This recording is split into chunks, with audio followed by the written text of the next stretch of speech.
star that lights the road. I take this ride. Just drive. I wanna be the only one to make it to the light. I take it to the edge where I live 1,000 lives. But maybe I could be the one. I'm riding to the setting sun tonight. Just drive.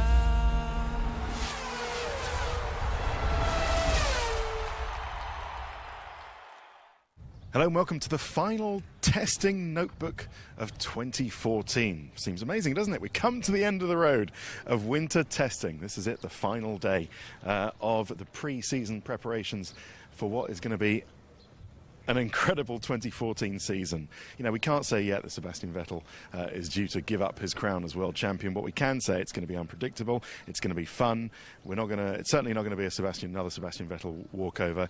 Can he make it 5 in a row? Wow, that would be the turnaround of all turnarounds in Formula One. But we're going into the media centre because we're going to do Development Corner. Thank you very much, Sally. It's all right, you can come in. And a fantastic facility, a media centre here in Bahrain, as you would expect, with everything. It really is a top-notch facility and plenty of space for everybody to spread out. I do my usual hushed tones when we come in here so as not to disturb my colleagues.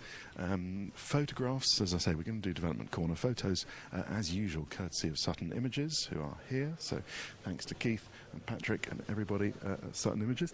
Just to give you a little behind the scenes of Sky F1. This is Mike Wise doing the live feed that I would have referred to before. This is our desk. It's all right, Mike, look busy. This is my computer with all the childish Monza-style stickers on there. There's my notebook, not using this for the moment. And here are the props from yesterday, the pictures that were used in the notice board of explanation for brake-by-wire. My sunglasses, this is where we feed out all our stuff. This is Pete's fancy camera that he uses excuse me, for things when he does fancy. Simon Foggin, one of the absolute stars of testing, who if you catch all of our live coverage on Sky Sports News when we do our live drop-ins into Sky Sports News, Simon is the one out there day in, day out, hot weather, cold weather, rain, sun, shine, with the camera. And this is what we're sending out at the moment, which is an interview that Rachel has done with Paddy Lowe, the Executive Director, brackets technical, of the Mercedes team. And there you go, there is the Sky Sports jacket of Rachel Brooks. Right, come on, look, I'm eating into my time for Development Corner. So come round here, Pete. Assemble yourself on your tripod, and let's look at what I think will turn out to be the image of pre-season testing in 2014. And it just sums it up, doesn't it? You know, I'm not here to take the mickey out of Red Bull, promise. But I just think this is going to sum up the 2014 pre-season testing. He's there, he's here, he's there, he's everywhere. He pushes his own car back to the pits when it's broken down. He's Sebastian Vettel. That's also one of the images of pre-season testing. Christian Horner, Helmut Marko, Chief Technical Officer Adrian Newey, Head of Vehicle Performance or Chief Engineer, etc., effectively Paul Monaghan, and Chief Bolt, Kenny Handkammer, the Chief Mechanic. I'm not going to say what he's saying there because clearly I don't know, but I think a picture paints 1,000 words. Is that the phrase, Pete? Picture paints 1,000 words. Picture says 1,000 words? Anyway, that was another... All right, I'm not... I shouldn't laugh. Okay, now let's go to the car itself. I just want to say, we're not taking joy in Red Bull's problems. It was just a picture of Christian. People get sensitive about these things. Okay, they have tried with general ways of making the cooling better, including this very interesting one. They're more and less sophisticated in their engineering. This one slightly on the less side, with a bit of sort of heat-proof silver paper, and then a pipe going in one side, cooling the bit it needs to cool, and then exiting the hot air on the exit. The problem is, you start cutting massive holes in for the cooling, you're going to destroy the aerodynamics. Adrian Newey doesn't want to do that because, once they get the car reliable, it still needs to be fast. That's the point. So we'll see whether any of that works. The rest of the car, I keep saying it, is absolutely beautiful, and there are several great things. So there you can see the air that was coming in for this sort of quick fix. They will have a new package for Australia, so we're going to see whether they've actually fixed all of this come the Australian Grand Prix. They lengthened the exhaust pipe and widened it slightly at the end for this test, but they haven't actually opened up the cooling areas here as much as I thought they would. So clearly the problem isn't in that area. It's somewhere located at the bottom of the engine. What things that they put are at the bottom of the engine before you get to the gearbox and the side pod exit. So that's where their issues are. You can see here Red Bull's pillar that supports the rear wing. We're going to talk about rear wing support pillars as regards the Lotus in a bit. So Red Bull's is supported here with a very nice small attachment to the rear wing, because the smaller the attachment that you can put from the pillar to here, the better the rear wing works. You stick a massive great pillar onto the bottom of the rear wing and it really messes up the airflow. So the rear wing is also supported at the end of the end plates on the Red Bull. Nice new floor and splitter that they've come up with, and it looks like it sort of ends there, and there's daylight around here. I think that's just a change in the carbon fibre. But what it does do is have this very nice sort of shaped lip. I hope you can see that going in and out towards the side pods, so that they can channel air both outside the front wheel and inside. The air that's coming through the middle is then channeled there out towards the back of the car. This car, as I keep saying, oh yeah, here we go. Right, I love this. I love this shot. A beautiful FlowViz shot that actually shows you what the air is doing, and just look at that swoop as it comes down. Perfect. I mean, this was done just to prove that these, what I call the C or the D wings, the wings that go on the side pods, are doing what they are supposed to do, and more to the point, that area of the floor, the splitter that we were talking about just a second ago, is doing that. You can see the paint is all over there. And with all of these FlowViz things, fast-moving paint with no squiggly lines is good, and slow-moving squiggly lines going all over the place is bad. So that looks like it's all doing its job. Aerodynamics, not seemingly the problem for Red Bull Racing at the moment. Look at the brace that they put in. They tried on an engine cover around the exhaust pipe, which I thought was interesting. And there's the fast-moving flow of air again around the diffuser. Look at that, absolutely beautiful. No squiggly lines at all coming out and doing its job. So at least they're crossing off those aero parts on the list. I keep saying the Red Bull RB10 would be illegal at this point, because they haven't yet put the cameras on the side, and that's the same. They haven't actually put them. They're going to be aerodynamically efficient, aerodynamically positive when they do put them on. They've got a nice solution, apparently. So they're going to appear in Melbourne. They do need to put some cameras on there, otherwise the car will be illegal. Sorry, Pete, am I getting my pen too much in the shot? No, I'm not. Look at this absolutely beautiful end plate here. Mach 6 engine, Mach 7, Mach 8. I've always referred to the front wings as sort of razor blades, and you can see it on the left hand side here. 1, 2, 3, 4, 5, 6. Oh, okay, it's only the 6 element one, but they do have a 7 element front wing, which is just sort of pushing airflow around the front tyre, while the airflow going underneath is being worked by the floor and the splitter, which we spoke about just a moment ago. Close up of the front wing end plate with its 1, 2, 3, 4, 5 holes, a 5-hole front wing end plate. What better? And look at the mounting point. Just a tiny mounting point. So impressive that all the load, hundreds of kilograms that the front wing actually generates at high speed, is only being transmitted to the rest of the car through the pillar, through this tiny mounting point there. Incredible structural where they're able to do it. Oh, sorry, I forgot to show you. This is the quick change point for the front wing. They can just put a drill with a little bit into that hole and change it. Right, I've already done 9 minutes, so I better get a move on to the Mercedes. This was part of the floor, and it's just a development of their tower, what I call the tower barge boards, with a little split in it in here. Nice. Keep fighting Michael hashtag still on the car. Of course, turn 1 here at Bahrain will be renamed the Michael Schumacher corner, which is a nice touch from the Bahrainis.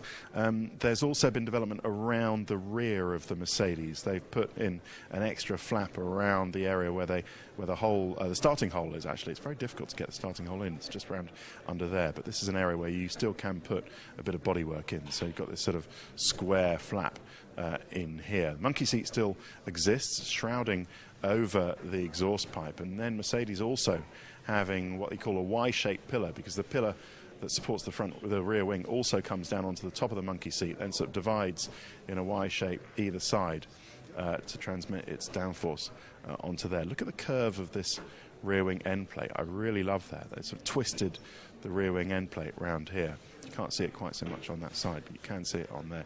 And these strakes on the rear wing as well, which I think we've shown you before. There's the Mercedes in a different view, but you can see how actually this one was a dual pillar. Okay, right. So they were playing with another pillar mounting. They'll decide which one's best, I'm sure, when we get to Melbourne. Slightly bigger air exit for the hotter conditions here. Last year's steering wheel for the Mercedes. This year's steering wheel with a Mercedes. They've cut out the bottoms to save weight, incredibly. And we did steering wheels yesterday, but I just wanted to show you these because Lewis Hamilton doesn't like quite so many knobs on his steering wheel. So he has said, look, just put this menu one, put everything you want me possibly that I could change on here, and then I'll just change them on here. So you've got everything that you could want. High speed for the diff, bite point find, the tyres, the brake-by-wire, cruise if you need to do a cruise mode for aeros, exit of the corner for the diff, then gearbox shift, everything on here. Then you have a separate knob for the strategy, unexplained sort of strategy, and then HPP is high performance powertrain, so that's just the engine, that's the fuel saving effectively knob on there. And then lots of thumb switches for fine-tuning the diff, entry for the diff and exit, etc. Their DRS, by the way, the Mercedes DRS is a button. The Sauber that we looked at yesterday, their DRS activation is actually behind the steering wheel, which we couldn't see. And some people have a DRS as still a foot switch. Right, let's move on to McLaren, who, as we've been saying in the notebook, haven't been able to bring their Australia update, the full Australia aero package, to this test. They will have it, of course, in Australia, but it's a bit of a shame they couldn't bring it quite here yet. But they have got a few little tweaks. Pete, have a look at this little winglet. There's a winglet on the winglet. There's a winglet on the end plate here, which appeared. Then this one here as well, and the chimney cooling pods got a little bit bigger here as well. But still doing the business. The McLaren. Some people were asking. These were actually house the data collection points for some sensors. But if you look at follow the detail, and the line actually goes down to the sensors which were on the floor and the diffuser. Interestingly, they're not on the rear wing itself. There's a larger rear wing opening because of the increased DRS this year. And these were the gills that McLaren cut into their bodywork for cooling. So 6 gills either side, 1, 2, 3, 4, 5, 6 on either side. McLaren also have a single pillar mounting with this Y shape there. Can you see it's an upside down Y, a little curve there, and a single pillar going up to the rear wing. The fat wishbones, as I like to call them, here are actually now purely carbon fibre. They were kind of different material in Jerez at the first test, but now they're nicely made in carbon fibre and look quite the biz. No one's copied them just yet, but I'm sure they will. Okay, on to the nose of the Lotus, and its pronged elephant tusk front nose. This is the nose that's legal. That makes the car legal, and you can see this one on the right hand side is shorter So this actually counts legally as the nose, and that's why it has a slightly bigger cross-section around there rather than this one, which is more sort of for aerodynamics. But the idea is to allow fast-moving air through there. It's guided by these vanes here, which brings it from the inside, can you see, outside, to be worked very hard by the splitter and these barge boards, and then to the back of the car. Very, very nice bit of work. Very adventurous, nice ideas, great Red Bull style multi-element front wing, so some lovely, lovely stuff on the Lotus. If only it were reliable, which is broken down again today, the final day, so clearly they've got some problems. But there you go, you can see clearly that the left-hand side, as we look at it, nose, is longer than the right-hand side. That's because that one has to count legally for the nose. People saying, yes, it does present more cross-section and blockage to that area, but we'll find out if it's quick or not, I guess, when we get to Australia and Malaysia and the rest of it. Right, this is the offset wing pillar with the offset exhaust pipe that they've got, and the cooling, the turbo cooling vent here for the Lotus, which is unique actually. A lot of hot air, of course, coming into turbo. It's got a vent from somewhere, and Lotus actually come and vent it here as well as out the back. So Lotus has got the single pillar, which helps, small cross-section meeting the bottom of the rear wing there. But they've put it off-centre because that's you can put slightly off-centre so that you manage to get a kink in the exhaust pipe. So you can see here, I'm sure, Pete, the exhaust pipe comes out, and then it does a little dog leg, a little left and a right, a kink, and then comes out at an angle. That means they can position the pillar, just a single pillar, no need for a double pillar, straight from the bottom of the crash structure, although albeit displaced to the side as far as they can get it, right up to the top, and not interfere with the exhaust pipe, which is beautiful. It's fantastic. It's better aerodynamically. It's better for heat. You don't have to mess around with having two pillars as well. And you compare that to the Ferrari. Ferrari, you've got to have two pillars with the exhaust pipe exiting in the centre of it. So it's a better solution, many people think, in the paddock, that Lotus have got. Ferrari have been getting a bit hot under the engine cover as well, but this kind of gives a clue. These vents give a clue as to the lack of a ballistic shield over their turbo. So if you're following Development Corner in Jerez, everybody has to have a sort of shield over their turbo, because the rules say that if the turbo compressor fails, bits can't come flying out and maybe fly off into the crowd. The rumour is Ferrari have got around that by just making the turbo itself stronger and the turbo housing stronger, so they don't need to have the weight this high up in the car to act as a ballistic shield. And that makes sense in this regard, because then if they did have a ballistic shield, this venting wouldn't be getting anywhere, would it? It wouldn't be venting anything, because there would just be this sort of metal shield underneath it, protecting the turbo. So actually this vent looks like it's bringing some turbo cooling to the back of the car. Haven't seen it change the front nose of the Ferrari, but we have seen a new front wing in the style of Red Bull of previous years, with again a 1, 2, 3, 4, 5, 6, maybe even 7 element front wing on there. Nice bit of kit, and it works apparently. That was what it was, so that was before and after. Before. But they can change from one to the other according to circuit. Right, let's go into Williams. We have had small improvements from the Williams, but key bits of cooling on the side a la Red Bull. They've also had to cut some gills in the side of the engine cover, unfortunately for them, but that does mean at least that they are cool. Oh, did I forget a winglet on the Ferrari? I did, sorry, just forgotten. There was a little winglet on the... Oh, I haven't got it. Anyway, you can't see it here, but there's a little winglet just underneath the camera there. Sorry, I just forgot it, but I don't want to miss anything. Let's go back to the Williams. Just some more tower barge boards here, the vents on either side, and there you can see a little fin that's appeared there, and some little tweaks on the front wing. But anyway, quick car, so everything is going well for the Williams. And let's give another shout out to Force India, as I like to say. It's good, it's not pretty at the front, but they've got a new front wing and other tweaks. It's reliable. There they've decided to put the cooling from the roll hoop down into the turbo, and it's got a fair lick of speed as well. So well done to Force India, and some nice detail on the front wing there as well. Sauber have had their problems, but aero tweaks keep coming in with another barge board and a little tweak at the top of their tower barge board as well. But sadly, they had an engine failure yesterday, and you're going to see this when there's engine failure. Huge plumes of smoke coming out of the back of the single exposed exhaust, as it did with Adrian Sutil yesterday. So that's going to be nice and dramatic.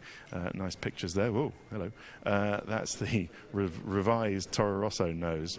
As I said yesterday, it looks more like Gonzo out of the Muppet Show's nose rather than a banana, as it did in its previous guise. But look at the detailing on that. Lovely, absolutely beautiful carbon fibre work to come up and down to make to differentiate the airflow over the top than that over the bottom. So nice work from the boys and girls in Faenza. Also, Marussia have got a Y-shaped rear wing pillar support like the McLaren coming up, and with some nice work there. Marussia have had some unburnt fuel coming out of their exhaust pipe. Creates a sort of popping and banging sound, unlike no other in the pit lane. It always makes everybody jump when they're in the pit lane. But anyway, they're going to want to fix that, and the little monkey seat around there. And finally, the Caterham. And I do believe, I am told, that the most ugly nose in Formula One will disappear, probably and possibly by the Spanish Grand Prix, when we think Caterham, as Mark Smith, their designer, pretty much told us back in Jerez, are going to go for the Lotus-style elephant tusk nose, because he thinks that's good. Right. That's Development Corner for Bahrain. Still to come, we'll show you some cars and tell you what happened on this, the last day of winter testing.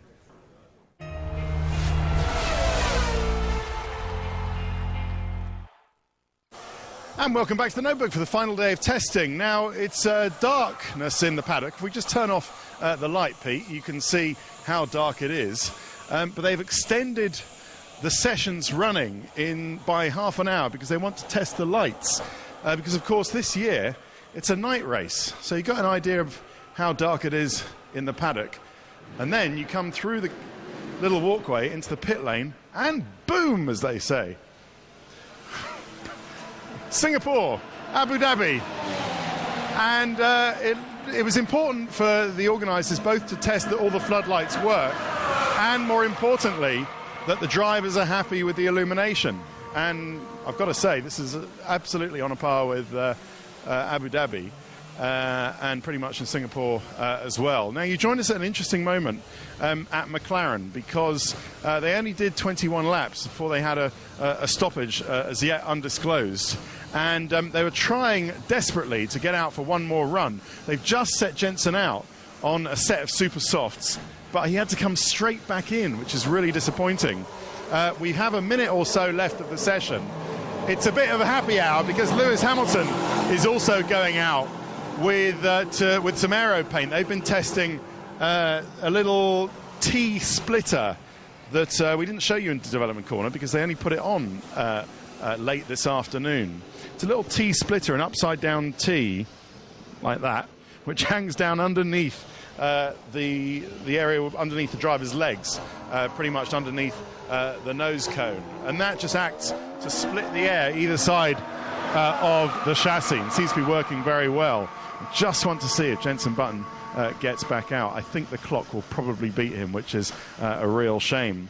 It wasn't a brilliant day for McLaren, not the day that they needed after what's been a frustrating test for them, reliability-wise, pace-wise. They're not quite sure where they are.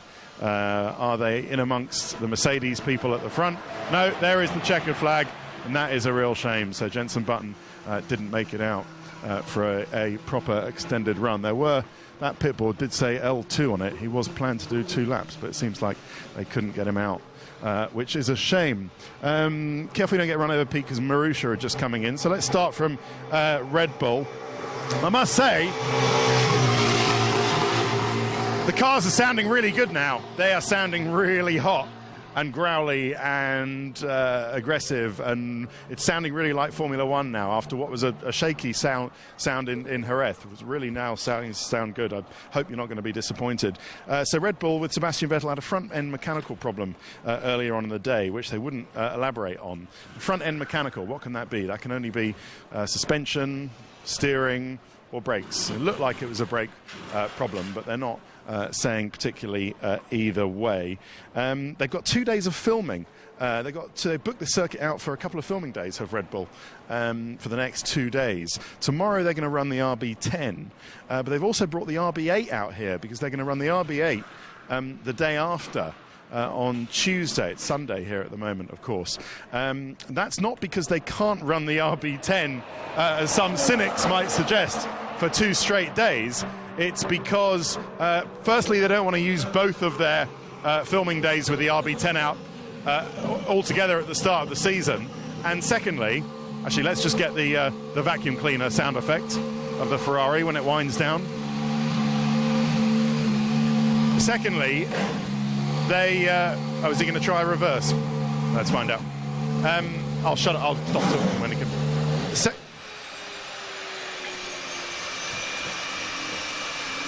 Does make me smile, that. What it is, of course, is that not only the turbo running down, Pete, but it's the yeah, off you go. Sorry, it's the what we call the ERS. The heat, the turbo, what I like to call the TERS, the turbo energy recovery system. It's that running down, and the fact that we can hear it on the Ferrari while we don't hear it running down on a lot of other cars is very interesting, and possibly points towards what we were talking about earlier in the notebook about Ferrari not having to have that ballistic shield in the top of their bodywork to protect, you might as well get him if Lewis is coming back in, to protect the turbo.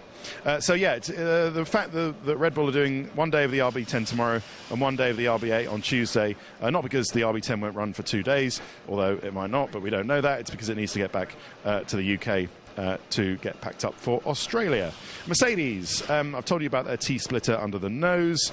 There's a great picture of their steering wheel in action, which I'll hopefully show you if we have time when you get back to me after Lewis Hamilton gets back from the pits. But Hamilton quickest today on a 33.2. So great test for him today. Plenty of laps, and they're not reliable. But then who is? i.e. nobody. In fact, most people. We've had 3 engine failures today and countless other breakdowns. So seemingly today was the day that everybody's running out of life on pretty much everything, parts-wise. And it was a bit Keystone Cops in the fact that everybody kept breaking down now and again. I wonder what Lewis is going to do here, because he's going to do something. He's going to do a burnout. He's going to come straight towards me and squealing his tyres, and thankfully stops. If you have a look underneath the nose section, just about underneath the front suspension, Pete, can you see this new inverted T splitter? It looks like a FOM onboard camera upside down, can you see? And it's covered in yellow paint. So it looks like a sort of the camera that you'd see on the roll hoop, but upside down. You probably won't see it from that angle. Anyway, never mind. And immediately, look what comes down the pit lane. Whoa! He's keen. So everybody's packing up, of course, apart from Red Bull, who are here for a couple of more days. Ferrari, right, we talked about them. Alonso, they also had a breakdown in the last hour, but got themselves together for the 3rd fastest time of the day on 34.2. So, okay test for Ferrari, but still they need to find some pace. Some debate amongst them, and I'm going to go and talk to Stefano Domenicali now, hopefully, about whether actually they're 2nd fastest or 3rd fastest or 4th fastest, or even whether they're behind all 4 Mercedes teams. It's not impossible at the moment that they could be the 5th fastest team, Ferrari. Certainly they're playing their own speed down. We'll see what happens when we get to Melbourne. Everyone's expecting them to be 2nd, 3rd fastest, perhaps, but we will see when we get to Melbourne what happens with Ferrari. Lotus, fire again. Terrible day for them, terrible test. They had to end their day early. None of them are happy. His engine blew up. They'd only done 30 laps, only half a day. They spent the rest of the day doing static pit stops with a car that couldn't run under its own steam. They've only done a third of what they wanted to do, says Romain Grosjean. He said they've only done 30% of what they had, the job list, what they had to do. So they are in a terrible state going into the Australian Grand Prix. I've spoken about McLaren. and the issue that they had clearly is a bit of a disappointment that they couldn't get out at the end. Sam Michael was really cracking the whip and trying to get all the boys to get the car out at the end, but they couldn't do that. Force India broke down about 2 hours ago with an engine failure for Nico Hulkenberg. It had just, Sam being shy to you, Pete. It had just expired, the Mercedes engine, so there you go. There's another more unreliability, although the engines, as I say, are going to the end of their lives. Oh, I see what the problem is. Lotus have been very helpful and have now messed up McLaren's pit stop practice by parking their forklift and a massive parking crate in the way. That was helpful. And they say the teams are nice to each other in the pit lane. Not a bit of it. Well, I'd abandon that plan, boys. Okay, Sauber, great recovery from them after a terrible yesterday when they only did one lap. Adrian Sutil did 91 laps, Esteban Gutierrez did 86, so 177 laps total. Wow! That's some kind of record for one single car. In fact, I'm sure that is a record for one single car in single car testing as we have now. 177 laps. Amazing they didn't run out of everything. Engine, fuel, tyres, everything else. Right, what else? Toro Rosso, Danny Kvyat saying yesterday that things couldn't have gone much worse for them, but today they caught up with a race simulation for Jean-Eric Verne.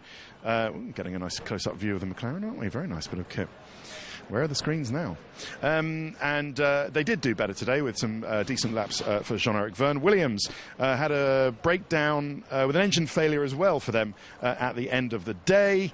But I've spent lots of time looking at their car, and it's beautiful, really nicely put together, really nicely aerodynamically shaped. I'm just wondering how they can go from what was such a disaster aerodynamically speaking last year, a mess, to what's a beautiful car this year. So all credit to them. They've done it.